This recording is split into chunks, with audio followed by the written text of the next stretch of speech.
Hello everyone, welcome to our channel The Edu Live Study. In this video we going to talk about the chapter A Long Walk to Freedom written by Nelson Mandela from the book First Flight of Class 10. इस video में मैं आपको एक chapter पढ़ाऊंगा जो second chapter है first flight का A Long Walk to Freedom, और ये चैप्टर बहुत ही ज़्यादा इंपॉर्टेंट है। ये पूरा नेल्सन मंडेला की बायोग्राफी पे पूरा चैप्टर बेस्ड है, इसलिए ये चैप्टर बहुत ज़्यादा इंपॉर्टेंट बन जाता है। जो साउथ अफ्रीका से बिलोंग करते थे हमारे नेल्सन मंडेला, और वो नेल्सन मंडेला ने अपने फ्रीडम के लिए बहुत सारी स्ट्रगल किए, बहुत सारे एफर्ट्स किए। उन सब के बारे में मैं आपको इस चैप्टर में बताऊंगा कैसे उनको सक्सेस मिला अपनी लाइफ में। तो for that let's start. So what's our chapter before you read, okay. Firstly हम ये जानेंगे, पढ़ने से पहले कुछ टर्म्स को जानेंगे। अपार्थाइड क्या होता है, व्हाट इज अपार्थाइड? आपने सुना होगा क्लास 9th के चैप्टर 2 में कॉन्स्टिट्यूशनल डिजाइन, उसमें अपार्थाइड आपने सुना होगा। क्या होता है apartheid? Apartheid is a political system. It's a type of political system that separates people according to their race. Apartheid क्या होता है? एक सिस्टम होता है, पॉलिटिकल सिस्टम, जो लोगों को अलग करता है अकॉर्डिंग टू रेस। रेस मतलब क्या होता है? Separate according to their colour. Race मतलब क्या होता है? कलर। जब हम किसी को कलर के अकॉर्डिंग अलग करते थे, वो उसका कलर ज़्यादा व्हाइटिश है, उसका कलर ज़्यादा ब्लैक है, काले गोरे के हिसाब से हम जब किसी को बताते हैं, उसको अलग करते, तो उसको हम उस प्रोसेस को, उस सिस्टम को हम अपार्थाइड करते हैं। आई होप आपको समझ में आ गया होगा। कैन यू से which of the 3 countries name below had such a political system? अब देखिए यहाँ पर कुछ नीचे कंट्रीज दी गई हैं, United state of America, south Africa, Australia. पूछा जा रहा है कि इसमें कौन सा है जहाँ पे अपार्थाइड सिस्टम चलता है? तो बहुत सिंपल, अभी मैंने आपको बताया, इस चैप्टर से आपको पता लग रहा है। नेल्सन मंडेला जो साउथ अफ्रीका से बिलोंग करते थे और यहाँ पे अपार्थाइड का सिस्टम था। So have you heard of Nelson Mandela? Mandela as African National Congress spent a life time fighting against apartheid. उन्होंने अपने अपार्थाइड के अगेंस्ट बहुत ही स्ट्रगल किए हैं, बहुत बार उन्होंने लड़ाइयाँ लड़ी अपार्थाइड के अगेंस्ट में। आप इनका नाम जरूर सुने होंगे। मंडेला ने 30 इयर्स प्रिजन में बिताए। कहाँ पे? जेल में 30 साल वो जेल में रहे। Finally democratic election were held in South Africa in 1994 and Mandela become the first black president of a new nation. और उसके बाद लास्ट में जब वो जेल में रहे, फिर उसके बाद फाइनली वो साउथ अफ्रीका में इलेक्शन करवा, उनके कहा डेमोक्रेटिक इलेक्शन हुआ 1994 में। बहुत ही इंपॉर्टेंट डेट है। साउथ अफ्रीका में इलेक्शन कब हुआ था? 1994 में हुआ था, और मंडेला उसके पहले ब्लैक प्रेसिडेंट बने। उसके पहले कौन बनता था? व्हाइट प्रेसिडेंट बनते थे, जो वहाँ उस समय व्हाइट्स का रूल था, लेकिन आज पहली बार एक ब्लैक प्रेसिडेंट बना। In extract to a biography long walk to freedom, Mandela speak about a historic occasion, the inauguration.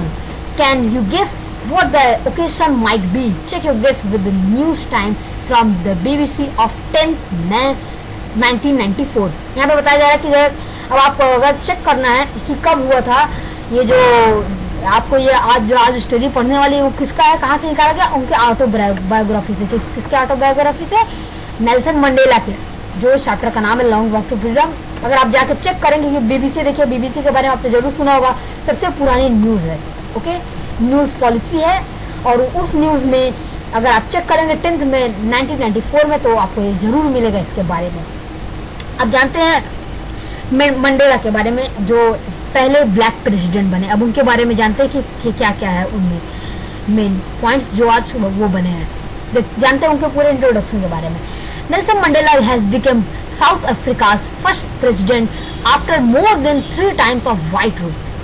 3 times white के रूल्स, मतलब कि व्हाइट पीपल के रूल्स के बाद ही ये पहला नेल्सन मंडेला थे जो साउथ अफ्रीका के फर्स्ट क्या बने? ब्लैक प्रेसिडेंट बने। व्हाट? ब्लैक प्रेसिडेंट बने। मिस्टर मंडेला's African National Congress ANC party won 252 of the 400 seats in first democratic election of South Africa history।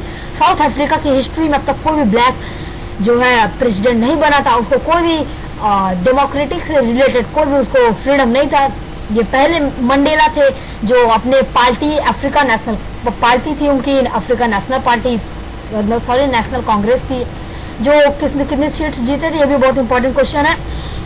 252 of the 400 seat जीते। कितने? 252 ऑफ द 400 सीट्स को उन्होंने जीता। The inauguration ceremony took place in the union building apart amphitheater in Pretoria today, attended by politicians and dignitaries from more than 140 countries around the world. Never again will the beautiful land experience the oppression of one by another, said Nelson Mandela in his address. I hope आपको line एकदम अच्छे से समझ में आ रहा होगा। इस line में मेन क्या कहा गया है? इनॉग्रेशन, ये जो हमारा समारोह समय हो रहा था खुशी में कि जो है आज ब्लैक का राज हो ही गया, ब्लैक में प्रेसिडेंट बनी गए हमारे नेल्सन मंडेला बहुत स्ट्रगल के बाद। तो जो हमारा उस समय इनॉग्रेशन चल रहा था वो कहाँ चल रहा था? हमारा यूनियन बिल्डिंग में। कहाँ चल रहा था? यूनियन बिल्डिंग में हमारा ये इनॉग्रेशन चल रहा था उस समय। यूनियन बिल्डिंग जो हमारा कहाँ पे है? प्रिटोरिया में आज है। आज के दिन कहाँ पे है? वो प्रिटोरिया में है वो बिल्डिंग, यूनियन बिल्डिंग। और उसको एम्फी थिएटर कहा गया क्योंकि वो पूरी तरीके से खुला था। वो ऐसा बिल्डिंग नहीं था जो पूरी तरीके से 4 दीवार से बना था, वो खुला बिल्डिंग था। अटेंडेड बाय पॉलिटिशियन, वहाँ पे बहुत सारे टोटल 140 कंट्री से भी ज़्यादा के पॉलिटिशियन वहाँ पे आए थे। सोचे कितनी भीड़ रही होगी। और उसको भी नेल्सन मंडेला अपने कुछ बातों को कह रहे कि जो कभी भी ऐसा नहीं हुआ कि इस जमीन पे, इस लैंड पे कोई भी इतने पॉलिटिशियन आए, क्योंकि उसके पहले तो यहाँ पे अपार्थिड चलता था, इसलिए कोई भी यहाँ आना नहीं चाहता था। सो यहाँ पे पहली बार ऐसे हुआ कि लैंड, इस ब्यूटीफुल लैंड को ऐसा एक्सपीरियंस मिला एक दूसरे के द्वारा। Jubilant scene on the street of Pretoria followed the ceremony with black, white and coloured, celebrating together more then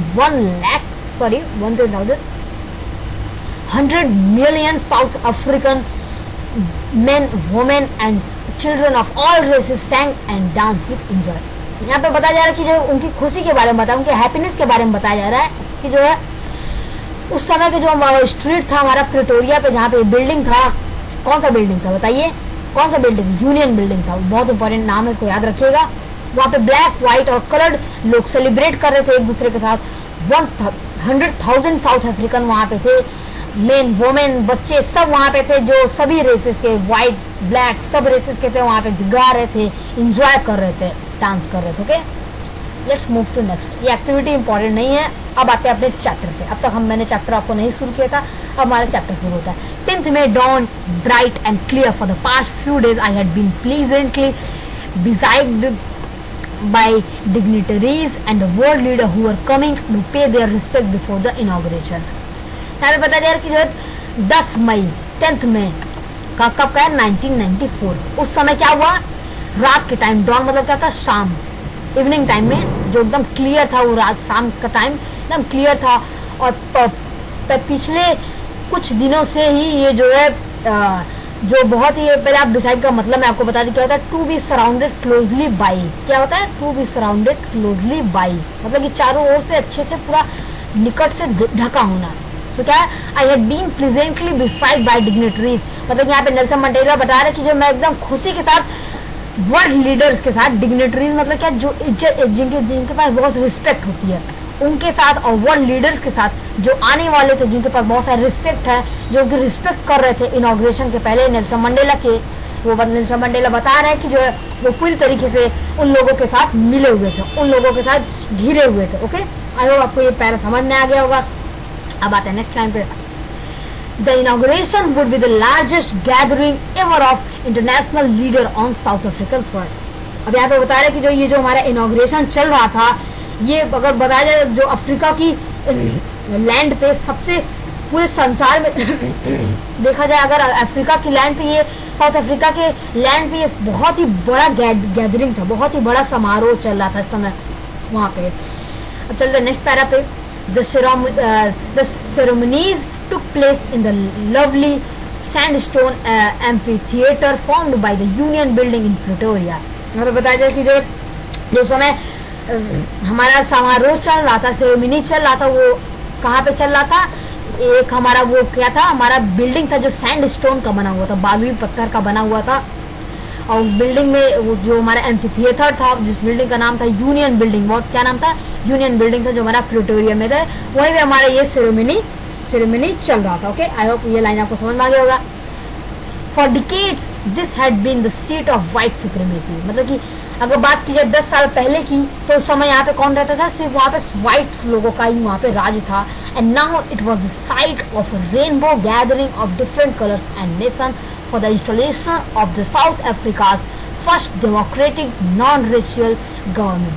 और फिर यहाँ पे बताया जा रहा है पहले तो वहाँ पे व्हाइट लोगों का था, लेकिन अब वहाँ पे अगर कोई जाएगा, जाके देखेगा भी तो ना, वहाँ पे रंगीन रेनबो टाइप, रेनबो बहुत सारे कलर होते हैं ना, उसी टाइप का वहाँ पे बताया गया कि जो है इस समय वहाँ पे सब मिक्सअप कलर है। व्हाइट पीपल भी हैं, ब्लैक पीपल भी हैं, दोनों लोग सब आराम से इंजॉय कर रहे हैं पार्टी को। जो हमारा सेरेमनी चला तो उसको एंजॉय कर रहे हुए बताया जा रहा है। रेनबो की तरह सब इकट्ठा हुए, रेनबो में बहुत सारे कलर लोग हैं और सब अलग अलग कलर के वहाँ पे इकट्ठा हुए हैं। और वो सॉइल ऑफ साउथ अफ्रीका के पहले डेमोक्रेटिक में नॉन रेशियल गवर्नमेंट, मतलब कि वो साउथ अफ्रीका के लिए वो सबसे पहला डेमोक्रेटिक था, क्योंकि वो पूरी नॉन रेशियल था, मतलब सबको अधिकार था अपना गवर्नमेंट बनाने का, इसलिए उसको पहला डेमोक्रेटिक, उसके पहले बन चुका है लेकिन वो समय सिर्फ वाइट लोगों का सुप्रीमेसी था।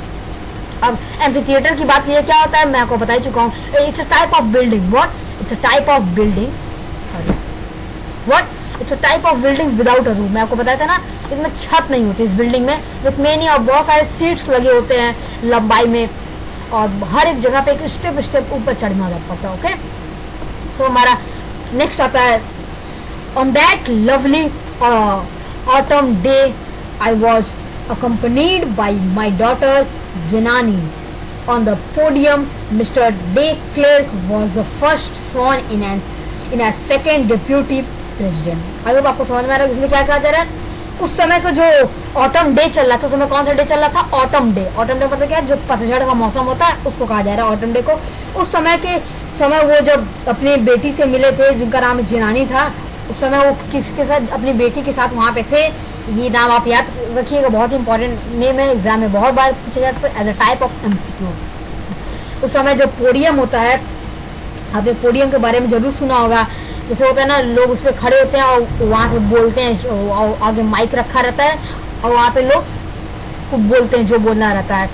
और उस पोडियम में क्या था उस समय, जो हमारे मिस्टर डे क्लर्क हैं, वो क्या कर रहे थे, वो जो हमारे पहले कौन से उपराष्ट्रपति हम कह सकते हैं, हम क्या थे, पहले के सेकंड डिप्यूटी प्रेसिडेंट थे हमारे मिस्टर डे क्लर्क। वहाँ पे भी वो भी उन सब के साथ थे और उन्होंने भी क्या किया, स्वर मतलब क्या, शपथ ली। अब क्या ली वो अभी हम देखेंगे। एंड देन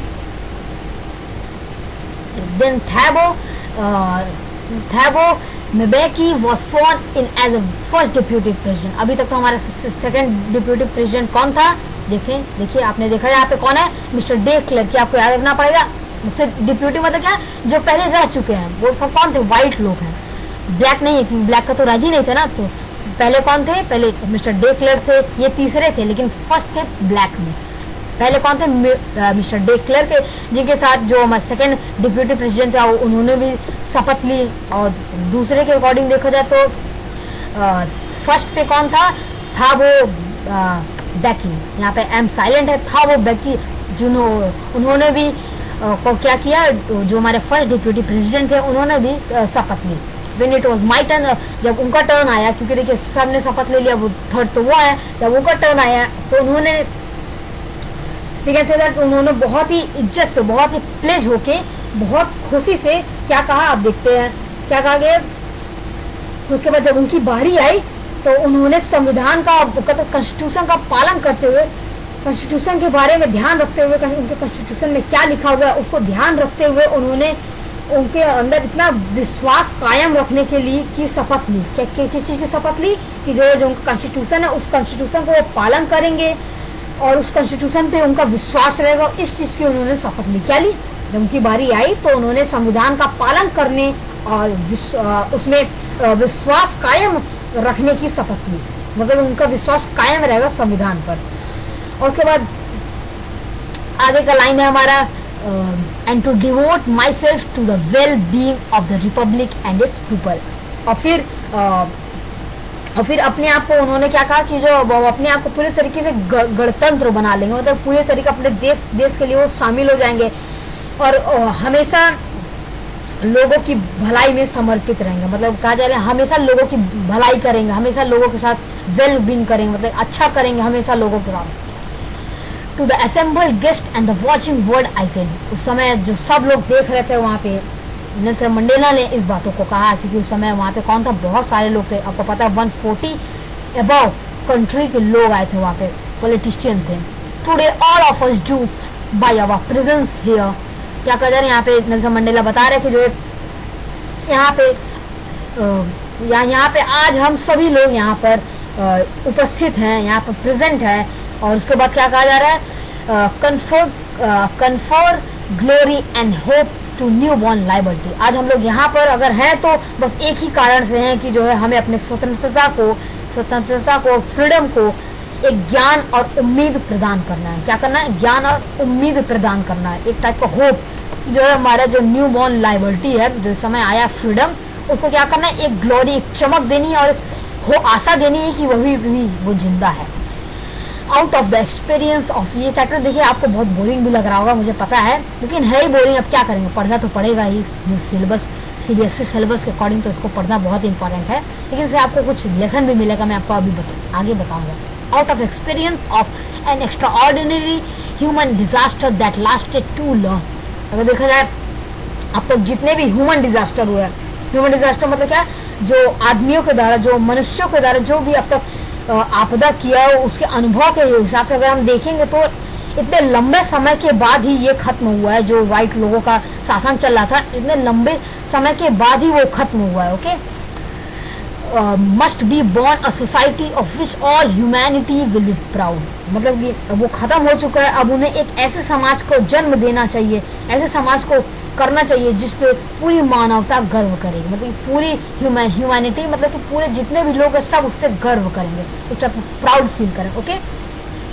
सो अब हमारा लाइन है, अब देखिए मैं अपनी स्पीड को थोड़ी तेज करने वाला हूँ, क्योंकि देखिए चैप्टर बहुत ही लंबा है, इसलिए वीडियो भी ज़्यादा लंबा हो जाएगा, इसलिए अब अगर आपको स्लो करना है स्पीड तो आप स्लो भी कर सकते हैं, इसलिए थोड़ा मैं आगे पैरा पढ़ के उसका डायरेक्ट मीनिंग बताऊँ। ओके, क्योंकि देखिए इस चैप्टर में आपको कभी लाइन वाइज लाइन नहीं आएगा, डायरेक्ट आपको सीधे ये तो पैरा दे दिया जाएगा, उसमें फाइन करना, बस इसमें आपको मेन कॉन्सेप्ट जानना पड़ेगा, बिकॉज कॉन्सेप्ट इज पावर। आप अगर कॉन्सेप्ट जान गए तो आपको कोई दिक्कत नहीं होगी, इसमें क्या क्या स्टोरी में बस आपको ये पढ़ना है, इसमें जो वर्ड्स है उनको ज़्यादा ध्यान नहीं देना। ओके, सो अब हमारा अगला लाइन है, we who were outlaws not so long ago have today been given the rare privileges to be host to the nation of the world on our own soil.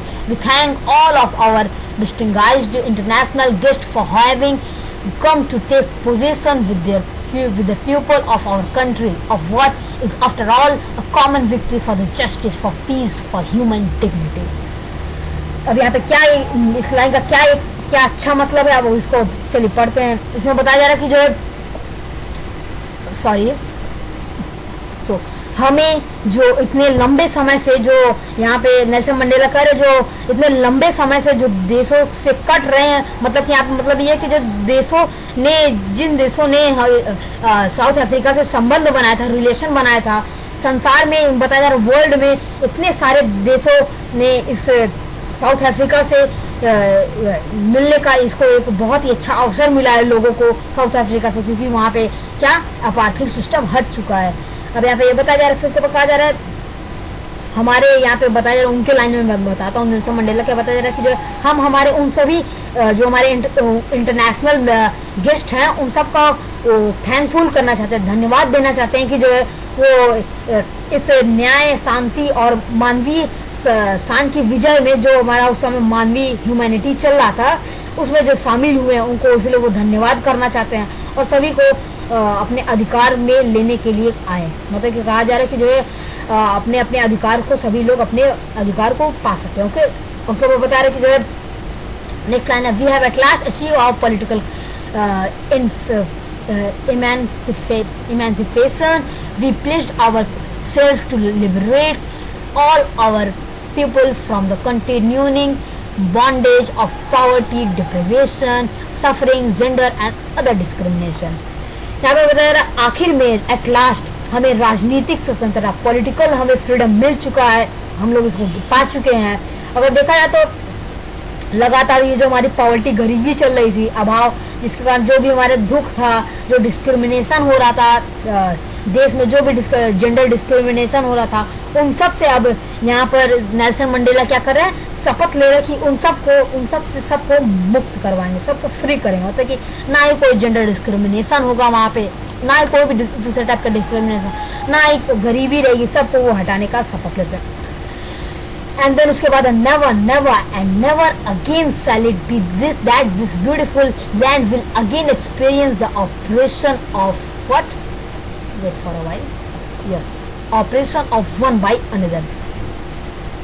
तो यहाँ पे क्या कहा जा रहा है इस लाइन में कि जो अब ऐसा कभी नहीं होगा, बताया इतना बार इसको इतना ज़्यादा इसमें फिगर ऑफ स्पीच का यूज़ किया गया है ना, कहा जा रहा है कभी नहीं, नेवर, और कभी भी अब ऐसा नहीं होगा कि जो है इस ब्यूटीफुल लैंड जो है यहाँ पे साउथ अफ्रीका की ये जो लैंड है, यहाँ पे आपको भेदभाव मतलब कि डिस्क्रिमिनेशन आपको दोबारा यहाँ पे दिखाई देगा। और ये उसकी शपथ लेते हैं कि जो है कभी भी आपको यहाँ पे डिस्क्रिमिनेशन नहीं दिखाई देगा। And the sun shall never set on so glorious a human achievement. Let's freedom ring. God bless Africa. यहाँ पे बताया जा रहा है कि जो है अब सन जो है बताया जा रहा है कि जो इतनी शानदार मानवीय उपलब्धि का सूर्य कभी नहीं छिपेगा। बताया जा रहा है ये जो इतना अच्छा ग्लोरियस ह्यूमन अचीवमेंट मिला है नेल्सन मंडेला को कि जो है आज ब्लैक और वाइट सब मिल के रह रहे हैं, अब वो उसका जो सूरज है वो कभी नहीं डूबेगा। देखिए सूरज क्या होता है, एक बार निकलता है फिर डूब जाता है, मतलब कि क्या जो अच्छी चीज़ें आई रहती फिर डूब जाती, लेकिन अब यहाँ पे बताया गया कि जो है कभी भी इस अच्छाई के सूरज कभी नहीं डूबेगा। यहाँ पे एक टाइप का फिगर ऑफ स्पीच का यूज़ किया, let's freedom rain, God bless Africa. यहाँ बता रहे कि जो है स्वतंत्रता को राज करने, मतलब कि यहाँ पे किसी व्हाइट और ब्लैक पीपल का यूज़ नहीं होगा, मतलब फ्रीडम का राज होगा। किसको? फ्रीडम का, सभी को फ्रीडम रहेगा। गॉड ब्लेस अफ्रीका, भगवान अफ्रीका को वरदान दिए। आई होप आपको समझ में आ गया होगा। ये कुछ आपके लिए क्वेश्चन दिए गए, where did ceremonies take place? Can you name any public building in India that are made of sandstone? Simple है, यहाँ पे बताया गया कि जो कहाँ पे सेरेमनी हो तो आपको पता है। अब इंडिया में आप गूगल पे जरूर सर्च कीजिएगा कि जो इंडिया में कौन सी ऐसी पब्लिक बिल्डिंग है जो सैंडस्टोन का बना हुआ है। हो भी सकता है, नहीं हो सकता है। और उसके बाद नेक्स्ट क्वेश्चन, कैन यू से how 10th May is an autumn day in South Africa? यहाँ पे कैसे आप बता सकते हैं कि जो ये हमारे जो 10th May है, कैसे साउथ अफ्रीका में एक टाइप का ऑटम डे। तो ऑटम डे मतलब क्या था? पतझड़ मतलब क्या होता है? पतझड़ मतलब क्या होता है? उसमें क्या होता है, जितनी पुरानी पत्तियां होती है सब गिर जाती है। उसी तरीके से बताएगा जो भी पुरानी रीति रिवाज था, जितना भी डिस्क्रिमिनेशन होता है सब एकदम फेल डाउन हो गया और एक नए लीफ निकल रहा है। मतलब कि नए टाइप की थिंकिंग, नए टाइप की थिंकिंग कैपेसिटी, नए टाइप की डिस्क्रिमिनेशन, सब कुछ हटा दिया जाए। ओके, बस यही इसका आंसर है, मैं आपको बता ही चुका हूँ। अब आप अच्छे से कमेंट सेक्शन में जरूर बता दीजिएगा। At the beginning of speech Mandela mention as the extraordinary human disaster, मतलब यहाँ पे बताया शुरू में जो उन्होंने बताया एक ह्यूमन डिजास्टर के बारे में बताया है। व्हाट इज, इसका मतलब क्या है human disaster? What is the glorious human achievement, जो लाइन है उन्होंने लास्ट में कहा, उसका क्या मतलब है मैं आपको बता चुका हूँ। जरूर जाके नहीं समझ में आएगा तो फिर से वीडियो को रिवाइंड करके देख लीजिएगा। What does Mandela thank the international leader for? अब मंडेला ने इंटरनेशनल लीडर को कैसे थैंक किया, कैसे उनका धन्यवाद किया। What ideal does he set of the future of south Africa की फ्यूचर के लिए उन्होंने क्या क्या आइडियाज दिया, मतलब कि क्या क्या बताया, क्या क्या शपथें दी, ये सब आप कर सकते हो। ओके, सो अब आते हैं अगले लाइन पे। A few moments later, we all lifted our eyes. What? We all lifted our eyes in away as a spectacular array of South Africa jets, helicopter and troop carrier rolled in perfect formation over the Union Building. यहाँ पे बताया कि जो कुछ time बाद जब सभी ने अपनी आंखों को लिफ्ट, मतलब क्या, लिफ्ट में क्या होता है, ऊपर जाता है ना, तो जब सभी ने अपनी आंखों को ऊपर की ओर देखा तो उनको एकदम साउथ अफ्रीका की जो जेट्स थी, जो हेलीकॉप्टर, ट्रूप कैरियर, सभी ने जो है यूनियन बिल्डिंग पे का स्वागत किया। यूनियन बिल्डिंग पे उन्होंने क्या किया, टाइप का कहा जा सकता है, बहुत ही तेजी से विमान, जितने भी विमान थे, ट्रूप मतलब क्या, तो लड़ाकू विमान, जो मिलिट्री विमान होते हैं, उन सभी ने जो है यूनियन बिल्डिंग के ऊपर से एकदम अच्छी से उड़ान भरी और स्वागत किया नेल्सन मंडेला का। It was not only a display of pin point precision and military force, ये सिर्फ एक मिलिट्री फोर्स नहीं था, but a demonstration of military loyalty to democracy to a new government that has been freely and fairly elected. ये सिर्फ हमारा military force नहीं था, ये मिलिट्री का क्या था, क्या कहा जा रहा है, ये टाइप का बस मिलिट्री का फोर्स नहीं था इस मिलिट्री में, बल्कि यहाँ पे फौज का वो जो मेन लॉयल्टी होता है, लॉयल्टी मतलब क्या होता है, उसकी जो मेन पावर होती है उसका जो मिलिट्री का, वो सब यहाँ पे दिखाया जाता है। एक नया गवर्नमेंट आया था जो बहुत ही हॉनेस्टी से और स्वतंत्रता को, जो हमारी फ्रीडम है उसको चुना गया था, जो नया गवर्नमेंट है उसको चूज किया था। One moment before the highest general of the South Africa defence force and police their chest bedecked with ribbons and medals from days gone by।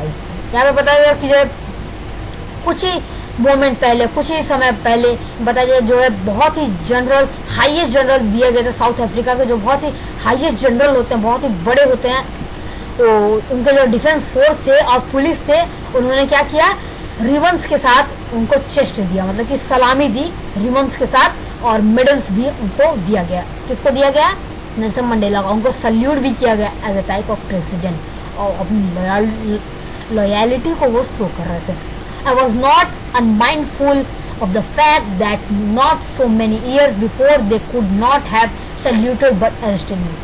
मैं इसको नॉट माइंडफुल मतलब क्या, अवेयर ऑफ, मतलब मैं इसको कभी अनदेखा नहीं कर सकता इस फैक्ट को कि जो है जो कुछ साल पहले, मेनी ईयर बिफोर, कुछ साल पहले यही पुलिस लोग, क्या पुलिस मुझे सल्यूट करने के बजाय मुझे अरेस्ट करते थे, लेकिन आज ये मुझे सल्यूट कर रहा है।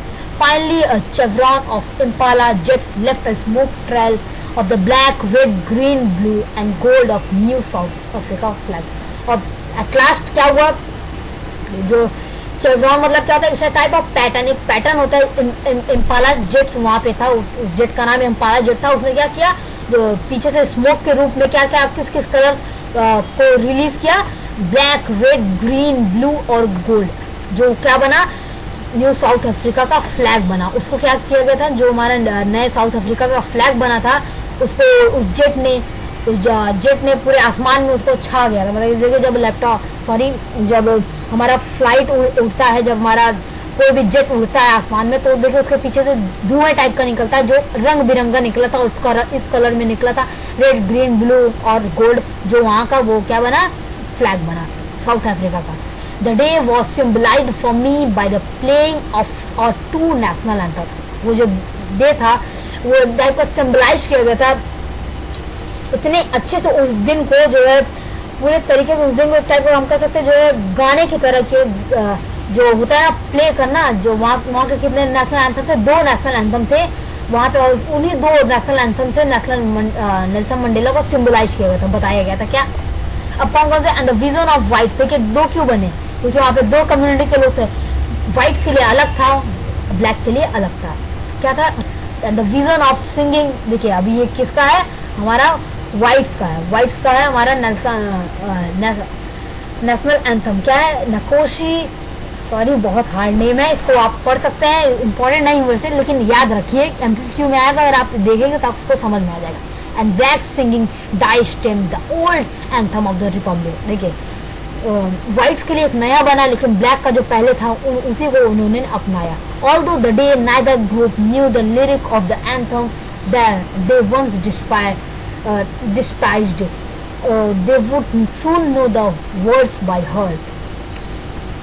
डिस्पाइट मतलब क्या होता है, बहुत ही कम ओपिनियन से उनको कुछ, देखिए भले व्हाइट लोगों को ब्लैक का नेशनल एंथम नहीं आता था, ब्लैक को व्हाइट का नहीं आता, लेकिन तभी वो इतने दिल से गाते थे उसको कि जो लिरिक्स निकलता था उनके मुंह से एकदम वही सेम रहता था। भले उनको वो वर्ड्स याद नहीं थे, लेकिन उनके हार्ट से जब वो वर्ड निकलता था ना, बहुत ही अच्छा लगता था। वही बताया गया यहाँ पे, बहुत ही लो ओपिनियन के रूप में था।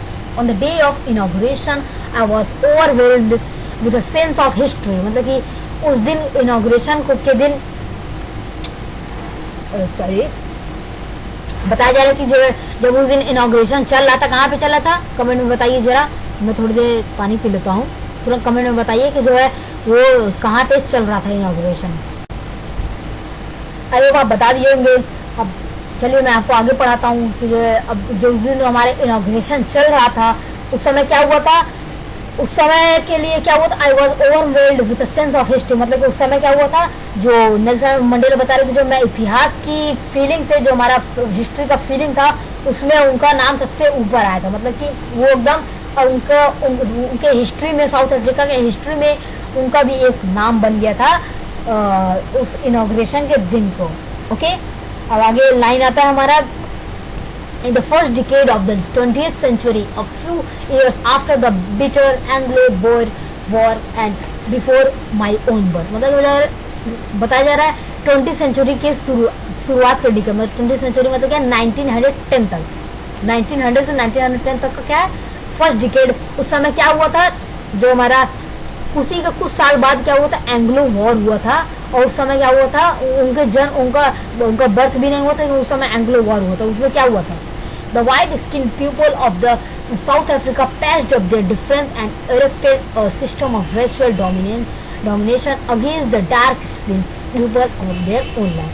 अब यहाँ पे क्या है, जब उनका बर्थ भी नहीं हुआ था, जब वो पैदा भी नहीं हुए थे नेल्सन मंडेला, उस समय की बात हो रही है। ये हमारा शुरू कैसे हुआ था ब्लैक अपार्थाइड सिस्टम। इसमें क्या हुआ था, एक वॉर हुआ था, उस वॉर में क्या हुआ था, वाइट स्किन पीपल जो थे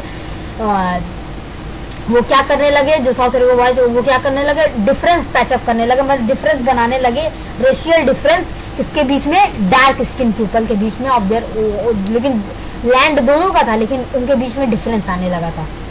The structure they created formed the basis of one of the harshest, most inhuman societies the world had ever known। बताया जाए कि जो उस समय का टाइम चल रहा था, जो फॉर्म हुआ था बहुत ही हार्श, मतलब बहुत दुख भरा समय था। उस समय कोई भी ह्यूमैनिटीज के चीज़ नहीं, मतलब किसी के अंदर इंसानियत की भावना नहीं उत्पन्न हुई थी। उस समय फॉर्मेशन नहीं हुआ था सोसाइटीज़ में, एकदम ऐसा लग रहा था कि जो बहुत हार्श हो गया था पूरा सोसाइटी। ओके, अब नेक्स्ट लाइन है, now in the last decade of the 20th century. देखिए पहले का कंपेयर किया जा रहा है, पहले क्या हो रहा था, पहले जो है 20th सेंचुरी का फर्स्ट डिकेड में क्या हो रहा था, ये सब हो रहा था कि जो डार्क स्किन पीपल को बहुत ही ज़्यादा सताया जाता रहा था। White skin people dark skin पर डोमिनेंट जता लिए थे, बहुत इनको इनह्यूमन किया जा रहा था, हार्श बिहेवियर किया जा रहा था। लेकिन आज जो हमारा लास्ट डिकेड को क्या हो रहा है, एंड माई ओन, और उनका क्या था, वो एट्थ डिकेड था। मतलब ये आपको शो करता है कि जो उनका जन्म कब हुआ था, 1920 में ये शो करता, उन्हीं के आसपास उनका जन्म हुआ था। और उनका ये 8th डिकेड था एज अ मैन, जो इस सिस्टम को, that system has been overturn forever. और पहले क्या था, वो सिस्टम आया, लेकिन ये हमारा जो 9th डिकेड के बाद जो सिस्टम फिर से वापस चला, and replaced by that recognise the right and freedom of all people regardless of the colour of their skin. और आज देखिए सभी के पास, सभी का अपना राइट है, सभी पीपल, चाहे वो वाइट हो चाहे ब्लैक हो, सभी का एक फ्रीडम है, एक आज़ादी है, रिगार्डलेस द कलर। और यहाँ पे कोई भी कलर का डिस्क्रिमिनेशन नहीं हो रहा है। That day had come about through the unimaginable sacrifice of thousands of my people। यहाँ पे बताया जाए, people whose suffering and courage can never be counted or repaid। बताया कि जो, और वह दिन जो था उस समय का, वो जो दिन था वो हजारों लोगों के लिए एक टाइप का कैसा था, अनइमेजिनेबल, मतलब कि कल्पना ही नहीं की, इमेजिन नहीं किया जा सकता था उस दिन को, क्योंकि उस दिन इतना बड़ा सेक्रीफाइस हो गया था। सेक्रीफाइस मतलब वाइट पीपल मान गए थे ब्लैक के साथ रहने के लिए। और वो जो लोगों के अंदर जो साहस था, जो करेज था, और जो तकलीफें थी, उनका तो अनुमान ही लगा। उनको बताएं कि कितना उन्होंने स्ट्रगल किया, कौन ब्लैक पीपल ने कितना स्ट्रगल किया, उसका हम लोग अनुमान नहीं लगा सकते हैं। सो अब आता है, I feel that as I have on so many other days that I was simply the sum of all those Africa patriots who had gone before me। अब यहाँ पे बताया कि जो उस दिन जब नेल्सन मंडेला का जब इनॉग्रेशन हो रहा था, उस दिन नेल्सन मंडेला को ये एहसास हुआ कि जो है आज की जो वो मुझे, और वो दिन को क्या हुआ था कि जो है मैं केवल उस अफ्रीका देशभक्तों का कुल जोड़ हूँ। मतलब समझ रहे आप बातों का। बताया गया कि जो है जो उस समय हमारे जो नेल्सन मंडेला आए थे उनका कैसे जन्म हुआ था, उनको उनके अंदर कैसे ये फीलिंग आई थी, इन्हीं सब के कारण आए थे। जो सबसे पहले अफ्रीका के पैट्रियट थे, मतलब कि अफ्रीका के रहने वाले जो पहले के लोग थे, उन्होंने किस तरह स्ट्रगल किया, उन्हीं लोग के कारण आज इनके इनके किसके अंदर, नेल्सन मंडेला के अंदर इतनी उत्सुकता आई देश के प्रति। ओके, तो हमारा नेक्स्ट लाइन है, I was sorry, that long and novel line ended and now begin again with me। मतलब वो जो सबसे बड़ा जो लाइन था, जो सबसे बड़ा नॉवल लाइन था, और वो जो उनका स्ट्रगल था, वो आज क्या हुआ, दोबारा फिर उनके साथ शुरू हो गया। और उसके बाद क्या है, I was pained that I was not able to thank them and that they was not be able to see what their sacrifice had brought।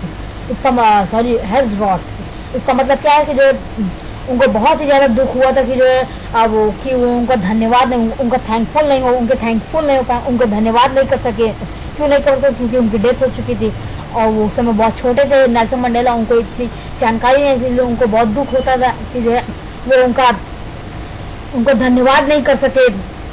और बताया जा रहा है कि जो है और वो कभी उनको देख भी नहीं पाए थे क्योंकि वो बहुत छोटे थे, और जब उनका बलिदान हुआ तो उस समय भी उनको अच्छे से फील नहीं हो रहा था, उनको बेकार अच्छा फील नहीं हो रहा था कि जो है वो उनका धन्यवाद नहीं कर पाए। ये आप जो फोटो देख रहे हैं, इन्हीं लोग थे, यही 6 पीपल थे जो अफ्रीका के पैट्रियट थे, और उन्होंने बहुत ही ज़्यादा स्ट्रगल किया था। ओके, और इन्हीं के स्ट्रगल के कारण आज साउथ अफ्रीका में डिस्क्रिमिनेशन हट चुका है। और नेल्सन मंडेला का बहुत बड़ा रोल था, 30 साल उन्होंने जेल में बिताया था। The policy of apartheid creating a deep and lasting bond in my country and my people. मैं बताया कि जो है नेल्सन मंडेला बता रहे कि जो ये जो अपार्थाइड की पॉलिसी थी, इसने क्या किया था, पूरे कंट्री में ही बहुत ज़्यादा दुख को ला दिया था और सभी लोगों में ही दुख भर दिया था। All of us will spend many years if not generations recovering from that profound hurt.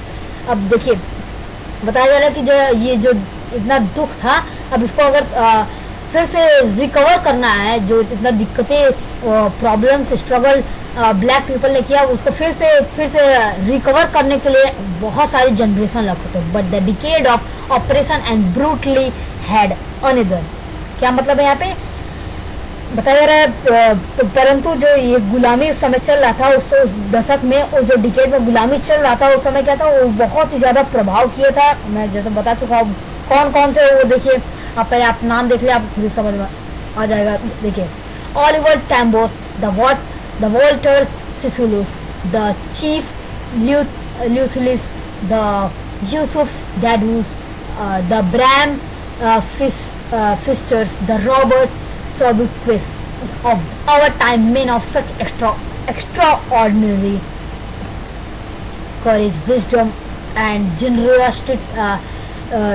generosity that their like may never be known again। तो यहाँ पे वही लाइन फिर से रिपीट किए गए, उनके बारे में बताया गया है। इन्होंने बहुत सारे स्ट्रगल किया, इन सब ने जो आप पिक्चर में देख रहे हैं, इनके स्ट्रगल के कारण आज हमारा क्या साउथ अफ्रीका आज आज़ाद है। Perhaps it requires such depth of operation to create such height of character। ये कहा जाए कि जो है बहुत ही, अगर शायद देखा जाए तो बहुत ज़्यादा इसके लिए बहुत ही ज़्यादा ऑपरेशन मतलब क्या, बहुत ही ज़्यादा मेहनत स्ट्रगल करने की ज़रूरत हुई होगी इस कैरेक्टर तक पहुंचने के लिए। मतलब कि ये जो आप देख रहे हैं यहाँ पे ऊपर, ये जो कैरेक्टर देख रहे हैं यहाँ पे पर्सनालिटीज़, अब यहाँ तक पहुँचने के लिए भी उनको बहुत ही ज़्यादा स्ट्रगल करना पड़ा होगा। किसको स्ट्रगल करना पड़ा होगा? ये जो यहाँ पे लोग, ऑलिवर टैम्बो, इन सब लोगों को बहुत ज़्यादा स्ट्रगल करना पड़ा होगा यहाँ तक पहुँचने के लिए। देश के लिए इतना ज़्यादा अपने कंट्री के लिए इतना ज़्यादा उनके मन में इतना ज़्यादा फीलिंग आने के लिए उनको भी बहुत ज़्यादा स्ट्रगल करना पड़ेगा होगा। My country is rich in the mineral, ये बहुत इंपॉर्टेंट लाइन है। Let me firstly highlight that line. My country is rich in the mineral and gem that lie beneath its soil, but I have always known that its greater wealth is its people, finer and truer than the purest diamond। ये line बहुत important है, अच्छे से इसको बस आपको एक बार अच्छे से पढ़ लीजिए, एग्जाम में बहुत बार आता है, एकदम डेफिनेटली है। इस चैप्टर से कोई भी क्वेश्चन आएगा तो ये लाइन जरूर आएगा, वो कहेगा एक्सप्लेन करने के लिए इस लाइन को, क्या कहेगा, पूरा लाइन कहेगा एक्सप्लेन अच्छे से कर दीजिए, फिर आप 5 मार्क्स आराम से पा लीजिए। क्या बताया जा रही है, नेल्सन मंडेला का ये जो मेरी कंट्री है, आपको पता होगा साउथ अफ्रीका जो है मिनरल्स के लिए बहुत ही ज़्यादा फेमस है। ये जो कंट्री साउथ अफ्रीका, इसमें तो मिनरल्स तो बहुत ज़्यादा है इसके सॉइल में, लेकिन जो है असली मिनरल, असली जो वेल्थ हाउस मिनरल का कितनी वैल्यू है आप भी नहीं बता सकते हैं, बहुत ही ज़्यादा कीमती है वो मिनरल। लेकिन जो है नेल्सन मंडेला मेरे लिए सबसे महंगा संपत्ति, सबसे महंगा वेल्थ क्या है, उनके लोग हैं जिन्होंने इतने दुख को सहा, इतने स्ट्रगल को सहा। एक प्योरेस्ट डायमंड जो होता है वो भी इतना स्ट्रगल नहीं सह सकता जितने उनके लोगों ने सहा। It's from these comrades in the struggle that I learned the meaning of the courage। मतलब कि अभी इससे क्या पता लग रहा है कि जो इस संघर्ष से, जो उनके साथियों ने संघर्ष किया, अब उससे ये पता लगता है कि जो है उनको ये एक सीख मिली, एक लेसन मिला कि जो है नेल्सन मंडेला को एक लेसन, जहाँ पे जहाँ भी आप आई देख रहे हैं ना, आई का मतलब क्या होता है, नेल्सन मंडेला। यहाँ पे एग्जाम में आता है, ऐसे क्वेश्चन आता है, what does I mean, Nelson Mandela. Nelson Mandela ने क्या किया, इस करेज मतलब कि साहस के मतलब को समझ लिया इन सब स्ट्रगल के कारण, जो लोगों ने इसका स्ट्रगल किया, तभी तो वो इसमें आए, इस युद्ध में आए, इस वॉर में आए, इस type of apartheid war. Time and again I have seen men and women risk and give their life for an idea. मैंने बहुत सारे टाइम में देखा कि जो आदमी और वुमेन ने अपनी जान को भी गंवा दिया था इस आइडिया को सक्सेस बनाने के लिए, अपार्थिड को हटाने के लिए। आई have seen main stand up to attack and torture without breaking, showing a strength and resilience that defies the imagination। हम बता रहे कि जो नेल्सन मंडेला ने उन आदमियों को भी देखा जो जिन पर इतना ज़्यादा अटैक हो रहा था और उनको इतना टॉर्चर किया जाए, लेकिन वो बिना टूटे ही, मतलब वहाँ से बिना भागे, बिना टूटे, बिना अपने स्ट्रेंथ को बिना कमज़ोर किए ही वहीं पे खड़े रहे और वाइट्स लोगों का अच्छे से मुकाबला किया। I learned that the courage was not the absence of fear। और इससे एक और चीज़ उन्होंने सीखा, क्या कि जो I learned, मैं यहाँ पे भी कर देता हूँ जहाँ जहाँ इम्पोर्टेंट है, I learned that the courage was not absence of fear। बताया जाए कि जो है उन्होंने एक और बात सीखा कि जो करेज होता है, साहस होता है, वो जो अगर आप डरेंगे, अगर आपके अंदर बहुत ज़्यादा डर है तो आप इस साहस को कभी नहीं दिखा सकते। मतलब कि अगर आपको अपने डर को हराना है तो आपको साहस, करेज के साथ अपने डर के ऊपर जीत, ट्रायम्फ ओवर इट, आपको उस पर जीत हासिल करना है। द ब्रेव मैन, देखिए इस ऑटोबायोग्राफी में आपको मेन यही समझ में, कुछ अच्छी चीज़ें हैं, इसमें कुछ खास कहानी में नहीं है, इसलिए आप थोड़ा ध्यान से पढ़िए, एक बार आप जरूर बुक रीडिंग लगाइएगा तो आपको और अच्छे से क्लियरेंस हो जाएगा। The brave man is not he who does not feel afraid but he conquer that fear। जो अगर कोई ब्रेव मैन होता है, इसका मतलब ये नहीं कि अगर वो डर से नहीं डरता है, अगर वो किसी से डरता नहीं तो मतलब वो ब्रेव मैन है, तभी वो ब्रेव मैन कहलाएगा जब वो डर पे जीत हासिल कर लेगा, तभी वो हमारा क्या कहलाएगा, ब्रेव मैन। अब नेक्स्ट लाइन हमारा ये है, no one is born hating another person. कोई भी इस दुनिया में ऐसा नहीं पैदा हुआ है जो एक दूसरे को हेट करे, परेशान करे, because of the colour of skin और हिज बैकग्राउंड, उसके बैकग्राउंड के कारण और कलर ऑफ स्किन कलर के या रिलीजन के कारण लोग किसी न किसी से नफरत करते हैं। People must learn to hate and if they can learn to hate they can taught to love, for love comes more naturally to the human hearts. Sorry, what's going on, wait for a while.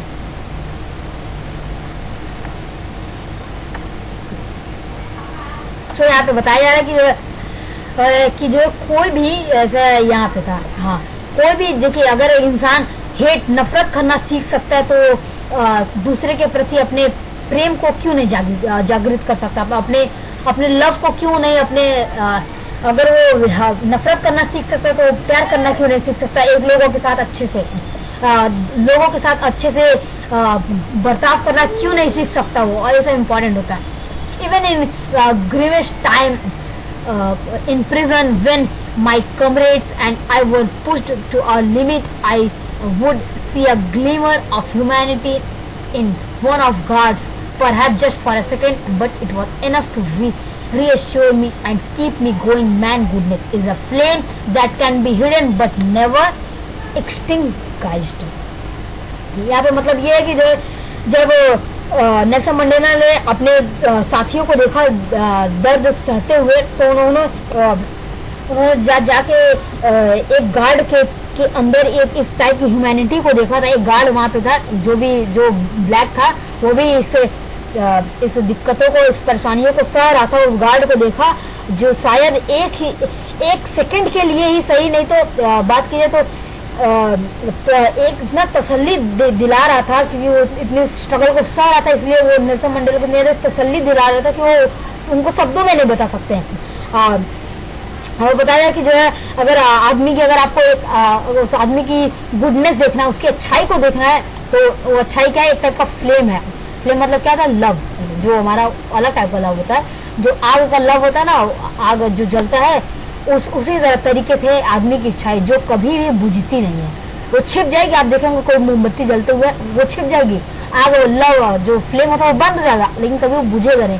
थोड़ा सा अगर उसको oxygen मिलेगा, फिर से बंद होगा. उसी टाइप का आदमी की इच्छाई होती है. अब ये कुछ आपको यहाँ पे ओरल कॉम्प्रिहेंसिव क्वेश्चन दिया गया है, आप इसको जरूर कीजिएगा. ये बहुत ही ज़्यादा इंपॉर्टेंट क्वेश्चन है.